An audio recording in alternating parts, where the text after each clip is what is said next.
I think since the morning, you guys have heard a lot about statistics, due diligence, what goes wrong, what comes right. My presentation is probably going to give you just a few observations from an India market perspective. These observations are something that anybody who at any stage in their life is considering to do any form of M&A needs to think through. Some of it is repetitive in terms of examples, but I will go through that in a very, very quick form, so stop me if you want. So if you see what has happened, we talked about last year and 2010, right? Some of the key takeaways in the Indian market on the M&A side is that the M&A market has evolved only over the last 10 years. Generally, people tend to look at 1 or 2 years. M&A has actually grown by 19% in the last 10 odd years. And some interesting events to note over the last 3 or 4 years, right? Inbound activity into India, which is foreign companies buying into India, as a proportion of all the activity that happens every year, has largely been constant over the last 3-4 years, right? Somewhere between 40 to 50% every year of all transactions that happen in India are inbound transactions. With the exception that in a particular year, which was 2007, outbound activity, right? And in 2010, outbound activity out of India outstripped inbound activity, right? And this trend has again reversed in 2011, where in 2011, inbound has now become higher than outbound. Key themes, Rajshri touched on it, Mr. Bandyopadhyay touched on it. Why are these transactions happening? And the examples are there with Aditya Birla Group, Idea, Sterlite, either to build scale, vertically integrate, or do internal restructuring, right? Global companies are very, very keen to capture a large pie of the Indian market.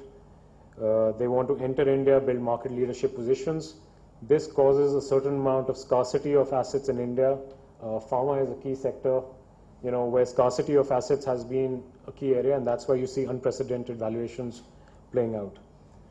Strong brands, these are India transactions, where Reckitt Benckiser recently bought Paras in India, Dr. Oetker bought Fun Foods, Serco bought Intelenet, Schneider bought Luminous, right? There is one very common trend in each one of these transactions.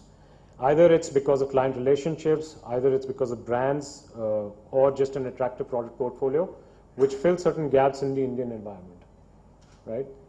If you spend time looking at the valuations behind these transactions, you will see that in each of these cases, there is some form of scarcity premium that is being paid. On the outbound side, Indian companies have gone all over the globe, right? Key themes have been natural resources, telecom, healthcare. You've got GMR, you've got SR, Godrej, Tata's, everybody who's gone overseas, and they're well spread out across geographies. The key sectors in terms of roundup have been maximum transactions in the TMT space, second energy, third healthcare, right, and industrial somewhere on the fifth.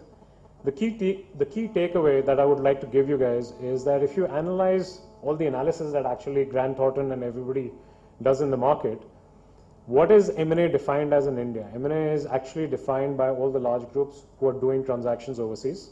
If you were to analyze the number of transactions that happen every year, you will find that there are about 15 to 16 odd groups out of India who on an average do more than 4 or 5 transactions. There are an additional 10 or 12 groups out of India which do more than 2 or 3 transactions every year, right?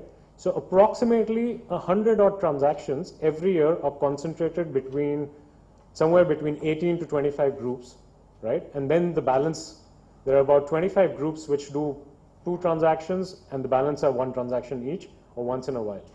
2011, we got a real reality check, right? In 2008, we found that there was a recession, but India fundamentals were very, very strong, right? People were not pessimistic about the environment in India, right? A lot has changed in the last recession, where investor sentiment on India has actually been very, very muted, and those are the headlines of many, many different magazines which indicate what was happening in the world. India's been hit, GDP growth, Sensex, FII inflows, rupee depreciation, right?